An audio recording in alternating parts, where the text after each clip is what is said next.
행복하자 통합사회 B 권대혁 선생님입니다. 여러분 안녕하세요. 다시 또 온라인 수업을 이렇게 또 돌아가게 되었습니다. 오늘부터 이제 시험 범위니까 여러분들 집중해서 잘 들어주시기 바랍니다. 행복한 삶을 위한 다양한 조건에 대해서 오늘 배워볼 거예요. 교과서 30에서 35쪽이고요. 학습지를 통해서 또 이번 시험도 학습지를 통해서 선생님은 공부하시기 바랍니다. 공지사항 게시판에다가 올려놓겠습니다. 행복한 삶을 살기 위해서는요, 어떤 게 있는지 한번 볼까요? 첫 번째 그림. 네, 어떤 도시에 이런 공간이 있고, 두 번째, 돈이 있네요, 여러분. 세 번째, 사람들이 촛불을 들고 있죠? 네 번째, 테레사 수녀. 타인을 위해 봉사를 실천하고 있는 테레사 수녀님도 계시고, 마지막, 그리고 또 어떤 학생이 이렇게 또 반성, 성찰을 하고 있습니다. 자, 그럼 지금부터 한번 행복한 삶을 살기 위해서 어떤 조건이 필요한지 한번 알아보겠습니다. 바로 첫 번째 조건은요, 정주 환경 되겠습니다. 정주 환경. 자, 정주 환경이란 무엇이냐? 네, 여러분들 어디에 살고 있죠? 그렇죠. 서울에 살고 있죠. 또 어떤 구에 살고 있죠? 네, 중랑구, 강남구, 동작구, 은평구 등 다양한 공간에 살고 있는데요. 이렇게 정주 환경이란 우리가 자리 잡고 살아가는 터전을 둘러싼 환경을 바로 정주 환경이라 되겠습니다. 정주 환경. 네, 그럼 질 높은 정주 환경의 특징 한번 알아볼까요? 어떤 환경이 가장 질 높은 정주 환경인지 알아보겠습니다. 첫 번째, 환경이 쾌적해야 돼요.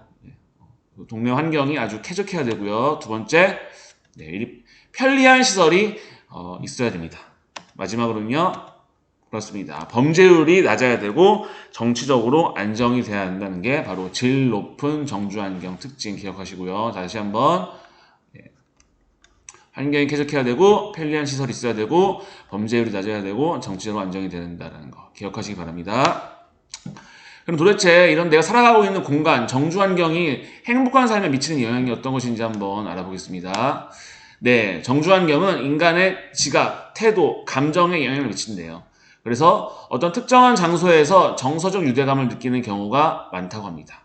어렸을 때 여러분 친구들이랑 놀았던 놀이터, PC방, 다양한 공간이 있을 거 아니에요. 그 공간을 생각하면은 그렇죠. 네, 뭔가 그 친구들과의 그런 밀접하게 연결되어 있다는 느낌, 정서적 유대감을 느낄 수가 있죠. 그래서 이런 정주 환경은 이런 정서적 유대감을 통해서 행복한 삶을 미칠 수 있다는 거 기억하시고요. 두 번째는 그곳에 살아가는 사람들의 기억과 역사를 담고 있다. 그렇죠. 어떤 집에 놓인 여러 가지 물건 중에 할머니가 남겨놓으신 서랍장, 책, 이런 세상을 떠나신 분들의 그런 우리한테 물려준 그런 책, 장롱, 서랍장 등등 그런 걸 통해서 그분들의 기억과 역사를 담고 있고 또 우리가 생각할 수 있다는 것을 통해서 정주 환경이 행복한 삶에 영향을 미칠 수 있다는 거 기억하시기 바랍니다. 자, 두 번째는 이제 경제적 안정 되겠습니다. 경제적 안정. 자, 직장인들이 꼽은 행복의 조건, 자아실현, 만족스러운 직장생활, 여유시간 취미활동, 화목한 가정, 건강 있는데요. 1위는 뭘까요, 여러분? 네, 경제적 여유가 있다고 합니다. 경제적 여유. 네, 그럼 경제적 안정, 경제적 여유를 통한 행복의 어떤 개인적 측면, 사회적 측면, 그 유의점을 한번 알아보겠습니다.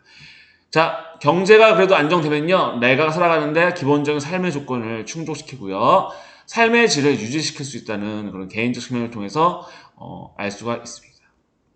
그럼 사회적 측면 볼까요? 네, 경제 규모가 확대되어 국가의 부가 아무래도 늘어나겠죠. 그리고 국민들에게 쾌적한 환경, 질 높은 의료, 교육을 혜택을 제공해주는 아주 기초가 된다는 거 기억하시기 바랍니다.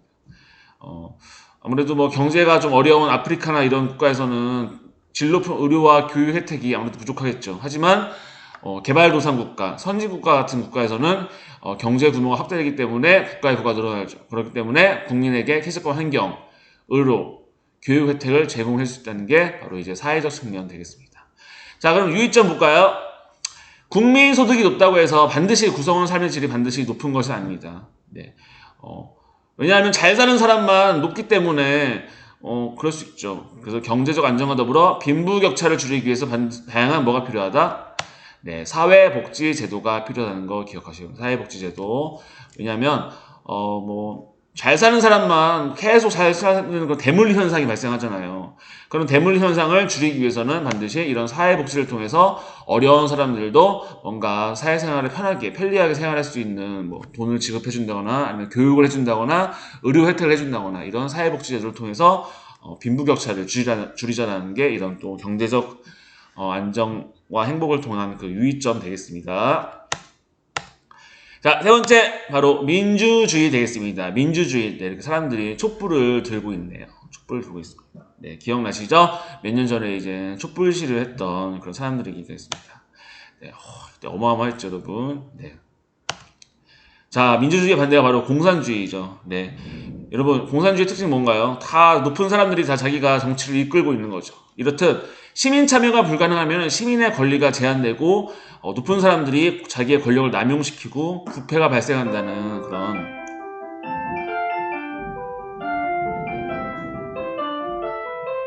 단점이 있습니다. 자, 그럼 민주주의가 있으면 좋은 점은 바로 이렇게 또 그 국가 구성원들의 자유와 권리를 보장하면서 바로 행복한 삶을 누릴 수 있다는 게 특징이죠. 투표를 할 수 있고 투표를 할 수 있는 권리, 자기의 의견을 말할 수 있는 권리, 이런 자유, 권리를 보장받으면 누구나 행복한 삶을 꾸려나갈 수 있다는 그 민주주의의 장점 되겠습니다. 자, 이제 네 번째 행복한 삶을 살기 위한 조건 뭘까요? 바로 도덕적인 삶 되겠습니다. 우리가 어렸을 때 중학교 때 배웠던 과목 도덕이 있죠. 도덕, 올바른 삶, 도덕적인 삶은 무엇인지 한번 알아보겠습니다. 자, 이런 테레사 순영을 계시고 또 이태석 신부님이 계시죠. 네, 예. 여러분, 도덕적인 삶은요 이런 두 가지 조건이 필요하다고 합니다. 첫 번째, 무엇이 옳은지 무엇이 선한지를 판단하는 바로 도덕적 사고가 필요해요. 네, 지나가다가 어떤 할머니가 무거운 짐을 들고 있어요. 네, 여기서 내가 어떻게 해야 될지 도와주는 게 옳은 건지 아니면 가만히 있는 게 옳은 건지 스스로 판단하는 거를 바로 도덕적 사고라 하겠습니다. 자, 그러면 도와주는 거 바로 도덕적 감정 되겠죠. 타인을 아끼고 배려하는 사랑과 공감의 기초, 이거 바로 도덕적 감정 되겠습니다. 자, 도덕적 삶을 살기 위해서는 두 가지가 필요하다. 네, 무엇이 옳은지 무엇이 선한지를 판단하는 바로 도덕적 사고, 그리고 다른 사람을 도와주고 싶은 뭔가 사랑, 배려, 공감의 기초 바로 도덕적 감정이 되겠습니다. 이 두 가지가 있다는 거 도덕적 삶을 살기 위해서는 기억하시고요. 자, 마지막 우리가 행복한 삶을 살기 위해서는요 항상 성찰을 해야 돼요. 네, 나의 말과 행동, 부족함, 잘못이 없었는지를 항상 반성하고 살피는 자세를 바로 성찰 되겠습니다. 소크라테스라는 서양 철학자가 있어요. 이 소크라테스의 유명한 말이 있습니다. 뭐 하지 않는 삶은 가치가 없다. 네, 바로 성찰하지 않는 삶은 가치가 없다라는 거, 네, 유명한 말이 있습니다. 그래서 이 문장 기억하시면서 행복한 삶을 살기 위해서는 바로 무슨 환경? 정주 환경, 그리고 경제적 안정, 그리고 민주주의, 그리고 도덕적 성찰, 네 번째는 도덕적 삶을 살아야 한다는 이 다섯 가지 꼭 기억하시면 되겠습니다. 자, 오늘 배운 내용은 이제 등교 계약할 때 한 번 더 학습지를 통해서 한번 정리해 보겠습니다. 그 게시판에 학습지를 보시고 또 여러분들이 미리 예습도 한번 해보시는 시간을 갖도록 하겠습니다. 자, 그럼 오늘 수업 수고하셨습니다.